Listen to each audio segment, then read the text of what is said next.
la gloire du Seigneur se manifeste dans vos vies et que la paix de Dieu soit également votre partage. Nous profitons de l'occasion également pour souhaiter à chacun d'entre vous de passer des bons moments dans la présence du Seigneur. Et que celui qui apporte la véritable consolation, le Seigneur Jésus-Christ, qu'il apporte la consolation dans vos foyers et qu'il vous garde et qu'il vous protège. Nous allons donc aujourd'hui prendre l'occasion de se parler de la part du Seigneur. Donc je voudrais par la même occasion vous demander de partager la vidéo afin que le Seigneur puisse être favorable à des frères comme à des sœurs. J'ai toujours dit que lorsque nous nous assemblons, c'est pour devenir meilleurs.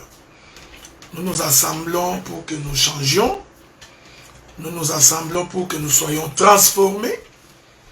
Et nous nous assemblons pour comprendre la révélation de l'Écriture. Parce que sans la révélation, personne ne peut comprendre les choses de Dieu. Donc c'est la révélation du Seigneur qui nous permet d'avancer dans l'œuvre de Dieu. C'est la révélation du Seigneur qui nous permet de sonder les mystères de la parole. Donc, sans la révélation, il est donc impossible pour un homme, il est donc impossible à la fois aussi pour qui que ce soit de comprendre les choses de Dieu. Voilà pourquoi il est important de comprendre que la révélation du Seigneur constitue donc la clé de la réussite. La révélation du Seigneur est pour nous la source de toute vie. La révélation du Seigneur est pour nous une lumière qui nous permet de marcher dans les sentiers afin d'être éclairés. Donc j'ai saisi l'occasion pour saluer tous les bien-aimés. Vous êtes nombreux. Il m'est donc impossible de vous présenter à tous mes salutations, donc de façon individuelle. Voilà pourquoi nous les faisons de façon générale. Aussi question d'éviter que la chair devienne un endroit où on fait la promotion ou la publicité des individus. Aujourd'hui, donc, je reprends donc, je continue mon émission La trompette de la vérité. Aujourd'hui, nous parlerons de Jésus qui est un homme qui a 4 pieds. Alors je vous prie de faire très attention, je ne voudrais pas dire que Jésus a 4 pieds comme les pieds des humains, mais par la révélation, nous allons comprendre qu'est-ce que signifie que Jésus a 4 pieds. C'est très très important. Et aussi comprendre que si quelqu'un ne comprend pas, il a donc la possibilité ou l'opportunité de nous poser la question. Nous nous ferons donc un réel plaisir de pouvoir revenir pour que chacun de nous puisse nous comprendre. Mais nous savons déjà que quand nous prêchons l'évangile comme ça, c'est pas tout le monde qui comprend, ok? Donc, il y en a qui sont encore au lait, mais il y en a d'autres qui sont capables de broyer les os. Donc, les gens capables de broyer les os peuvent nous comprendre aussi facilement, mais ceux qui sont encore au lait auront des difficultés pour nous comprendre. Ce n'est pas moi qui dis, c'est l'apôtre Paul qui dit. Je vais vous lire cette écriture-là, je crois l'apôtre Pierre ou l'apôtre Paul. On va lire l'écriture pour nous faire comprendre là-dessus. Que nous dit le frère Paul? Il dit ceci. Je suis au livre des Hébreux. Hébreux chapitre 5, verset 12. C'est pourquoi quand tu entends quelqu'un dire que non, quand il prêche, c'est compliqué. Non, non, ce n'est pas compliqué, sauf que lui, il est encore dans les laits maternels, ok? Donc, voilà pourquoi nous croyons à la complémentarité ministérielle. Donc, si le langage du prophète est compliqué à entendre, si le langage du docteur est difficile à saisir, mais c'est pourquoi nous avons les pasteurs et les apôtres et les évangélistes, c'est ça la complémentarité ministérielle. Donc, ne demandez pas à un prophète de devenir pasteur, ok? Hébreux chapitre 5, le verset 12, il est écrit, vous en effet, qui, depuis longtemps, devriez être des maîtres, vous avez encore besoin qu'on vous enseigne les premiers rudiments des oracles de Dieu. Vous en êtes venus à avoir besoin de lait et non d'une nourriture solide.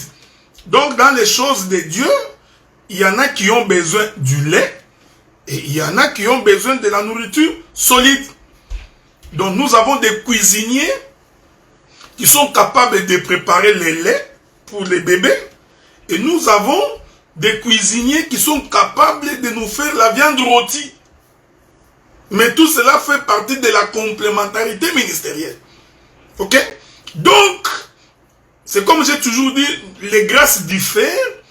Nous ne prêchons pas de la même manière. Nous n'apportons pas l'évangile de la même manière. Et aussi, que chacun reste dans son ministère. Voyez-vous, frère?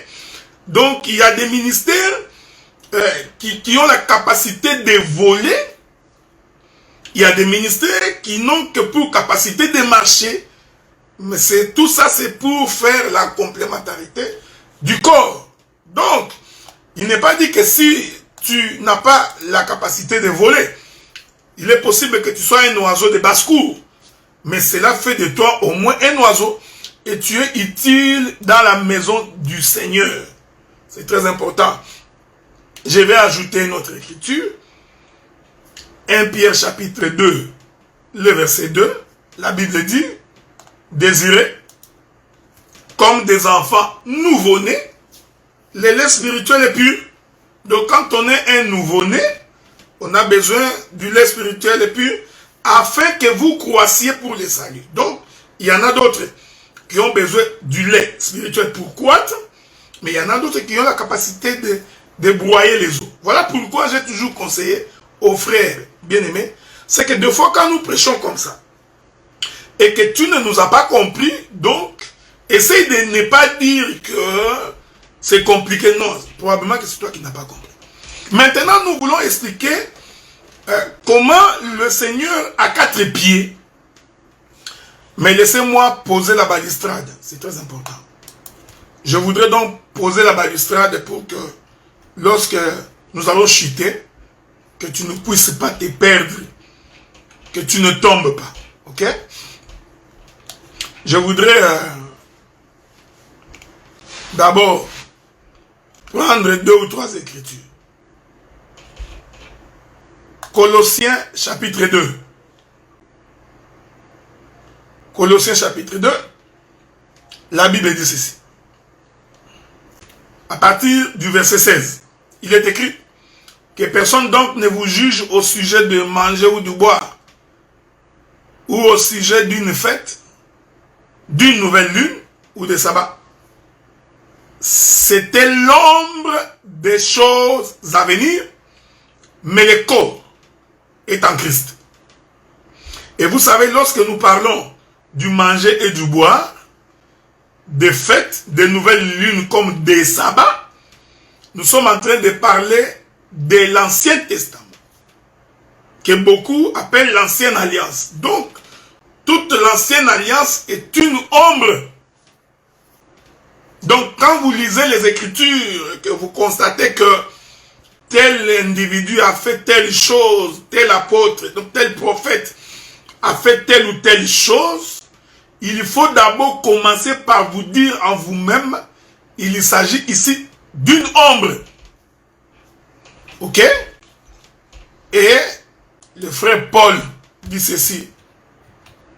Je vais vous lire l'écriture, qui sont des flèches que vous devez mettre dans votre carquois pour vous permettre d'avancer. Parce que nous sommes dans une forêt des Écritures. Je prends également Hébreux, chapitre 10, le premier verset.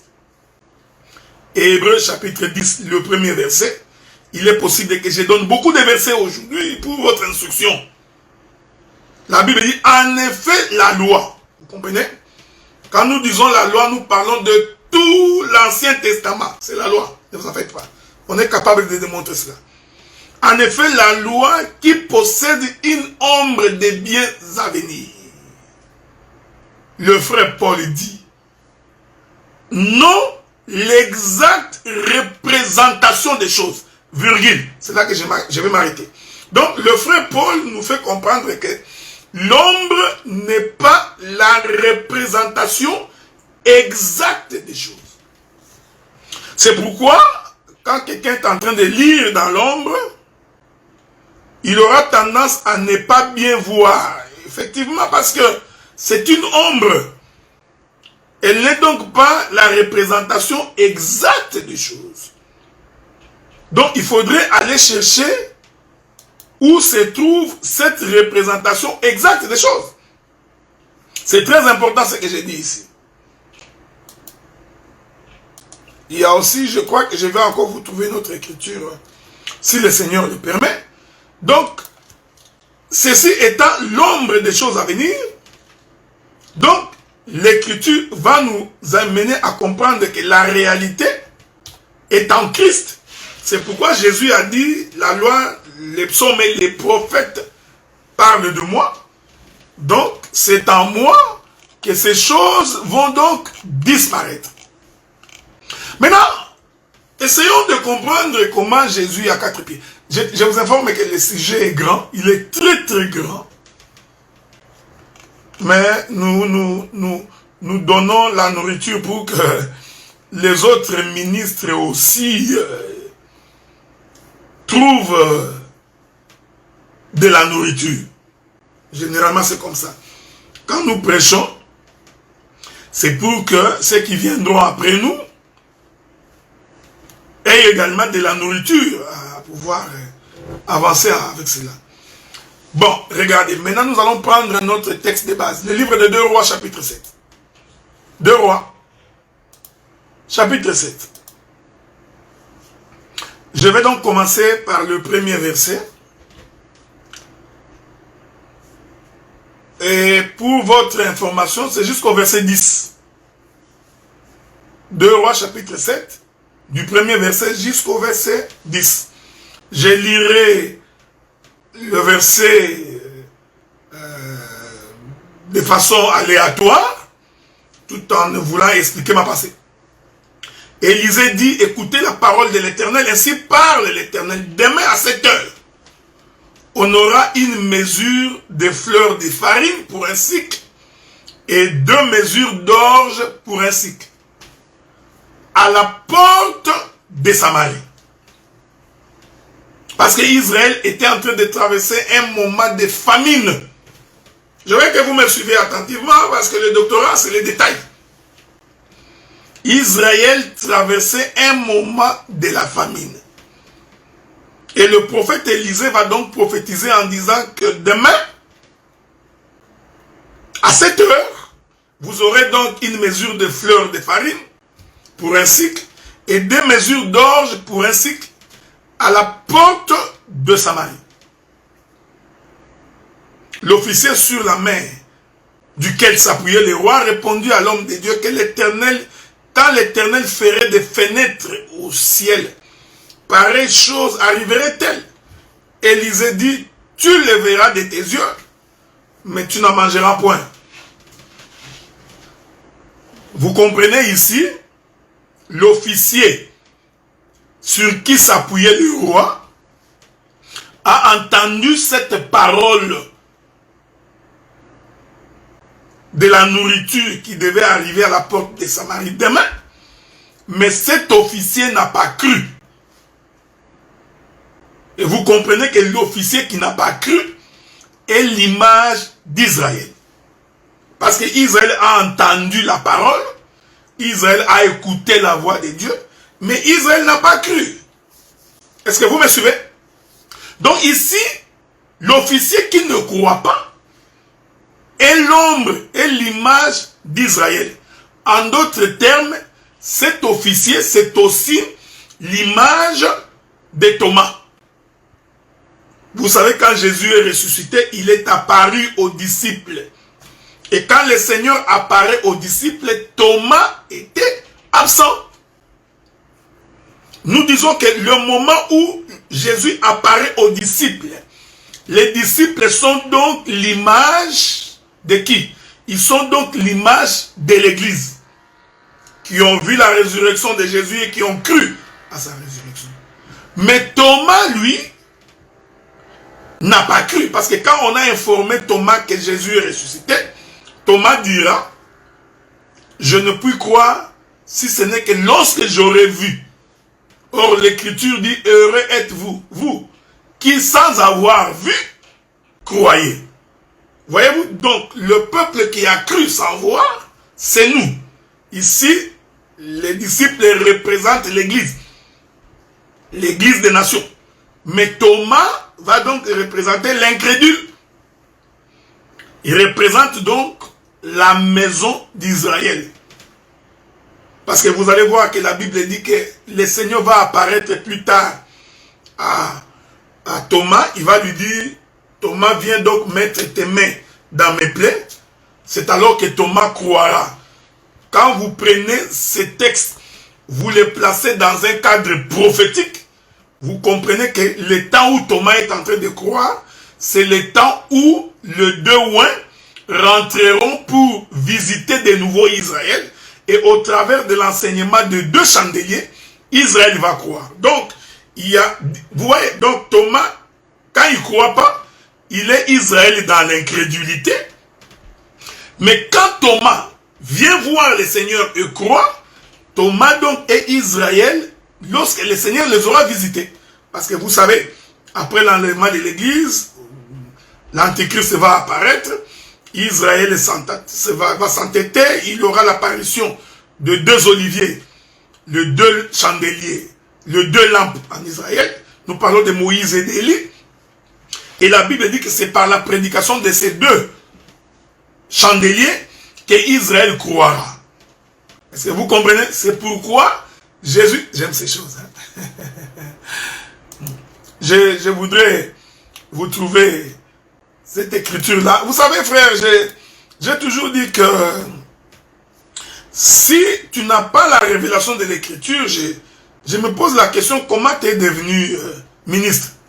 Tu ne peux pas. Donc, pour devenir ministre, il faut vraiment que tu... il faut vraiment que que le Seigneur te donne la révélation. Sans la révélation, je me pose la question, comment tu es devenu ministre? Je vais lire une écriture. Espérons que je vais trouver l'écriture. Je n'ai jamais eu l'habitude de bloquer les écritures. La Bible dit ceci. Je suis dans Jean chapitre 20, le verset 19. Le soir de ce jour qui était le premier de la semaine, qui est le jour de sabbat, c'est un dimanche, les portes du lieu où se trouvaient les disciples étaient fermées. À cause de la crainte qu'ils avaient des Juifs, Jésus vint se présenter au milieu d'eux et leur dit, la paix soit avec vous. Hein? Donc, ces jours ici, c'était les jours de repos. Parce que les premiers jours de la semaine, en Israël, c'est dimanche. Hein? C'est dimanche, ne vous en faites pas. Donc, il continue, il dit, et quand il dit cela, il leur montra ses mains et son côté. Les disciples furent dans la joie en voyant le Seigneur. Jésus leur dit de nouveau, la paix soit avec vous. Comme le Père m'a envoyé, moi aussi je vous envoie. Après ces paroles, il souffla sur eux et leur dit, recevez le Saint-Esprit. Ceux à qui vous pardonnerez les péchés, ils leur seront pardonnés. Et ceux à qui vous les retiendrez, ils leur seront retenus.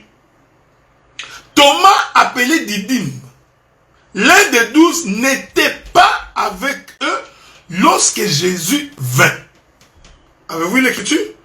Quand Jésus apparaît aux disciples ici, Thomas était absent. Donc nous disons que les disciples qui ont vu Jésus ici représentent l'Église. Qui ont cru. La Bible dit, Les autres disciples lui dirent donc, nous avons vu le Seigneur.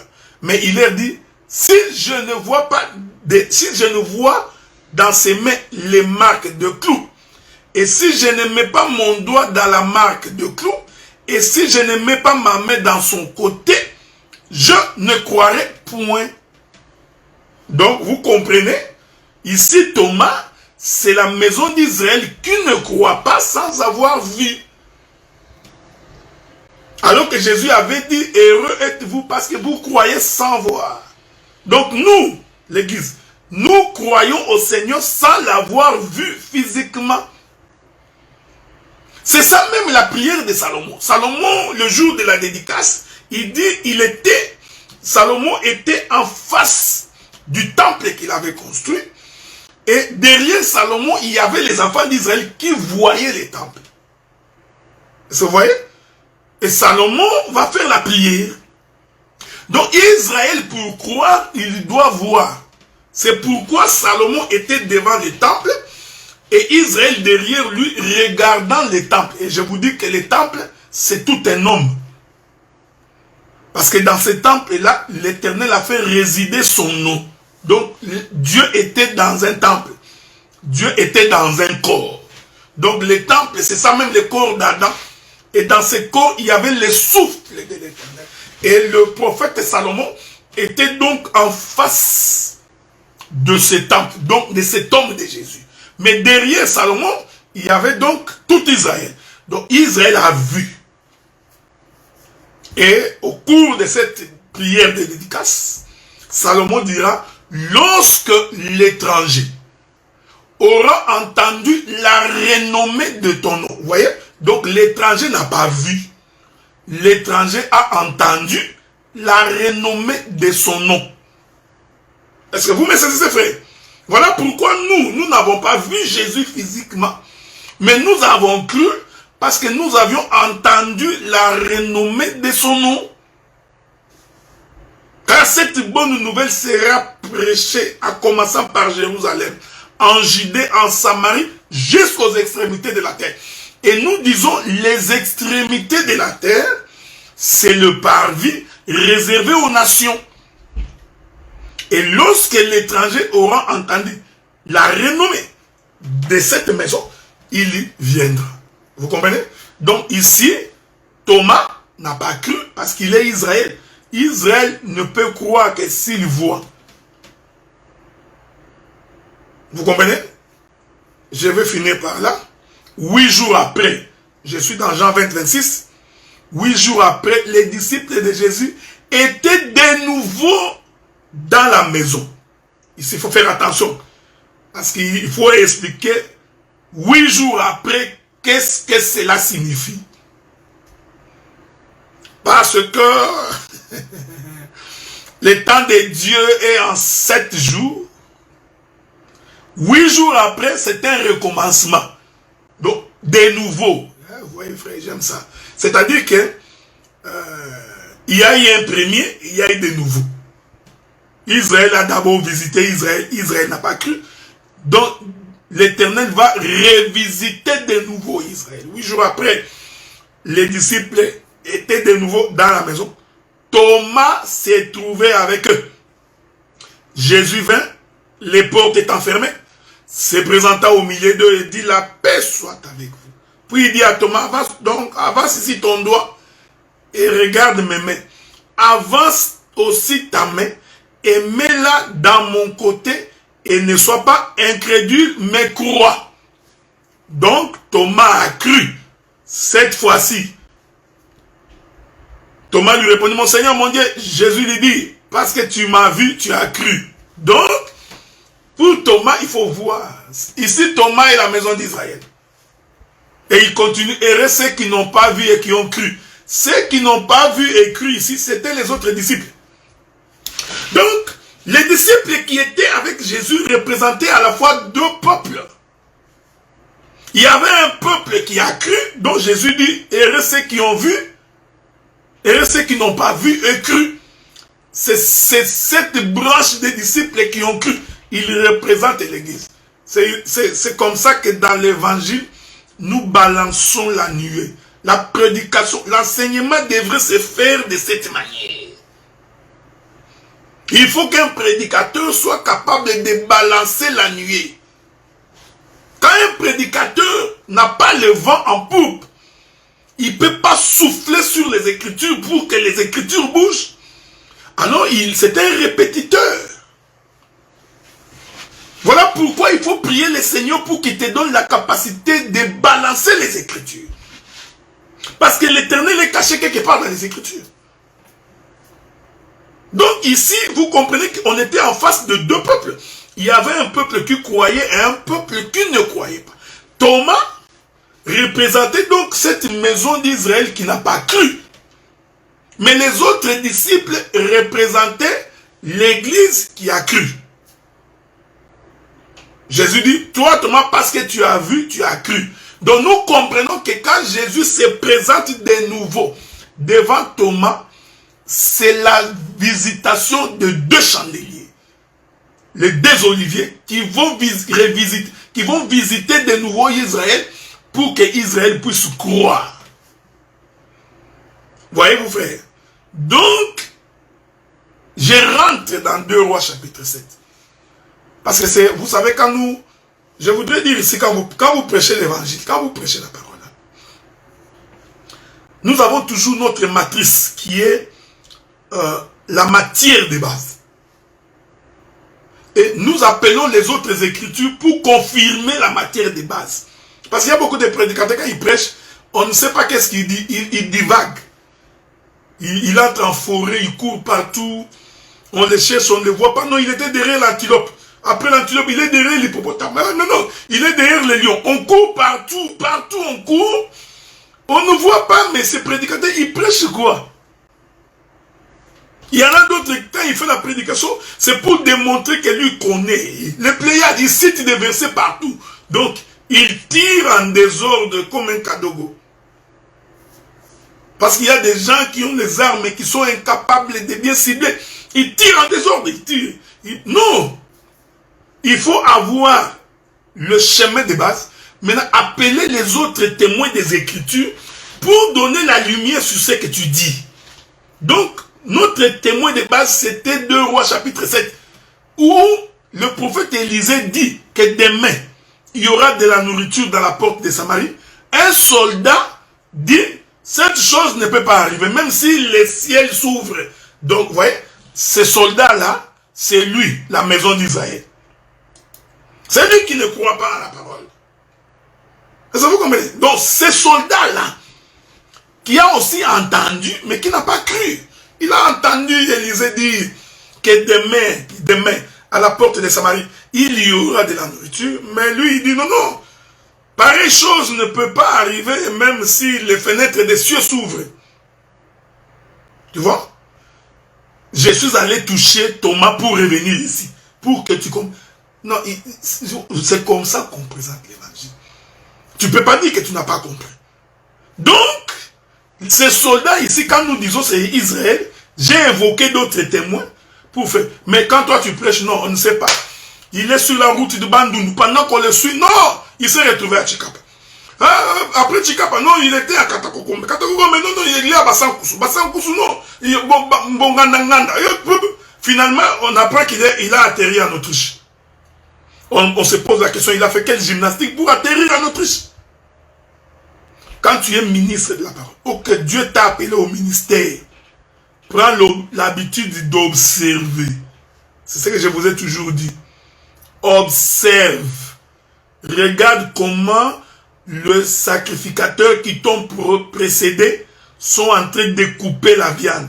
Il faut observer. Et prie Dieu pour qu'il t'inspire comment on exerce. Parce que le ministère, c'est aussi l'exercice. Donc, il y a des manières d'exercer dans les ministères. C'est très important. Ok? Donc, tu observes, tu regardes. Tu verras que lorsque nous prêchons, nous nous attelons aux Écritures. La prédication ne peut pas être un combat contre des individus.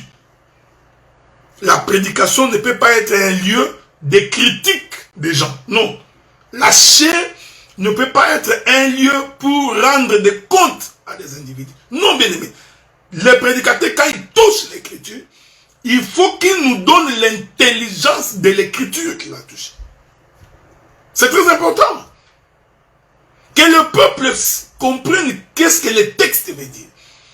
Une fois que tu as donné la portée prophétique de cette écriture, il faut que tu en descendes pour en donner la portée doctrinale. Qu'est-ce que ça donne dans la vie du peuple? Quelle est la leçon à tirer? Voyez frère, c'est ça, l'échelle de Jacob, où les anges montaient et descendaient. Montaient et descendaient. Donc, tu donnes la portée spirituelle de l'écriture, la portée prophétique de l'écriture, et tu nous en donnes la praticabilité de ce que tu dis. Ainsi, vous comprenez que tout celui qui ne croit pas à la parole, je rentre dans la pratique. Même en ces temps ici, il est israélite qui n'a pas cru. Donc quand nous prêchons l'évangile et que quelqu'un entend et qu'il refuse de croire, il refuse de mettre en pratique la parole du Seigneur, cet homme-là, même s'il est des nations, en réalité, il est israélite. Car tous ceux qui descendent d'Israël ne sont pas israélites. Donc même aujourd'hui, nous avons des incrédules. C'est pourquoi Jésus a dit à Thomas, ne sois pas incrédule, mais crois. Donc nous comprenons que Israël c'était un incrédule. Donc celui qui ne croit pas à la parole aujourd'hui, lui aussi c'est un incrédule. Donc il est israélite. Un juif selon la chair. Est-ce que vous comprenez avec moi? Je rentre dans 2 Rois. Le chapitre 7. Je continue, hein? Chapitre 7. Regardez maintenant. Le verset 3. Suivez-moi attentivement. Parce que mon thème principal, c'est Jésus à 4 pieds. 4 pieds. Il est écrit dans le verset 3. Il y avait à la porte 4 lépreux. Suivez-moi bien. N'oubliez pas que j'ai placé la balustrade pour dire que l'ombre n'étant pas la représentation exacte des choses, c'est en Christ qu'on va trouver l'exactitude de ce que je veux dire. Il y avait à la porte 4 lépreux qui se dirent l'un à l'autre. Quoi? Restons-nous ici jusqu'à ce que nous mourions? Si nous songeons à entrer dans la ville, la famine est dans la ville. Et nous y mourrons. Si nous restons ici, nous mourrons également. Alors, allons nous jeter dans les camps des Syriens. S'ils nous laissent vivre, nous vivrons. Et s'ils nous font mourir, nous mourrons. Que la paix du Seigneur soit avec vous. Ils partirent donc au crépuscule pour se rendre au camp des Syriens. Lorsqu'ils furent arrivés à l'entrée du camp des Syriens, voici il n'y avait personne. Le Seigneur avait fait entendre dans les camps des Syriens un bruit de chars, un bruit de chevaux, un bruit d'une grande armée. Ils s'étaient dit l'un à l'autre, voici le roi d'Israël a pris à sa solde contre nous le roi des Essiens, le roi des Égyptiens, pour venir nous attaquer. Vous pouvez continuer le texte jusqu'au verset 10. Maintenant, je voudrais expliquer les 4 lépreux. C'est important. Parce que ces 4 lépreux étaient en dehors de la ville. Est-ce que vous me suivez, frère? Il faut retenir ce que je dis, c'est très important. Ça va vous aider dans votre marche. Ok? Attendez, je vais trouver une écriture. J'espère pouvoir trouver cette écriture-là. Donc, je voudrais prendre une écriture. Je prends d'abord Lévitique chapitre 13. Lévitique chapitre 13. Je vais commencer par les premiers versets. Nous lisons. Lévitique chapitre 13. L'Éternel parla à Moïse et à Aaron et dit, lorsqu'un homme aura sur sa peau, sur la peau de son corps intime, une une dartre ou une tache blanche qui ressemblera à une plaie de lèpre sur la peau de son corps. On l'amènera au sacrificateur Aaron ou à l'un de ses fils qui sont sacrificateurs. Le sacrificateur examinera la lèpre qui est sur la peau du corps, sur le poil de la plaie est devenu blanc et que la plaie paraisse plus profonde que la peau du corps. C'est une plaie de lèpre. Le sacrificateur qui aura fait l'examen déclarera cet homme impur.